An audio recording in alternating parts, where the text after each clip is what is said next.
বাড়িতে প্যান্ডেল কার বিয়ে? আমার। তুমি বিয়ে করে ফেলেছো আর আমাকে একবার জানার প্রয়োজন মনে করনি? আর বলিস না, হট করে একটা মেয়ে পছন্দ হয়ে গেল, তাই বিয়েটা করে ফেললাম। আর তাছাড়া তুই তো চলে এসছি। তুমি জানো আমি কিসের জন্য বাড়ি এসেছি?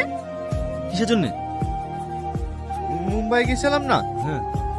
ওখানে একটা মেয়েকে আমি অনেক ভালোবেসে ফেলেছি। আর ওই মেয়েটার বাড়ি আমাদের পাশের গ্রামে রাজাপুরে। রাজাপুরে? হ্যাঁ। তাহলে তো ভালোই হবে, আজকে আমার বিয়ে হলো, এক সপ্তাহ মধ্যে তোর বিয়ে। চল তোর ভাবের সঙ্গে দেখা করি। ভাবি, আমি তোমার দেওয়ার হই, মুখটা তোলো। যদি দেওরই হও তাহলে মুখ তুলতে বলার কি আছে, নিজেই মুখটা তুলে দেখো না।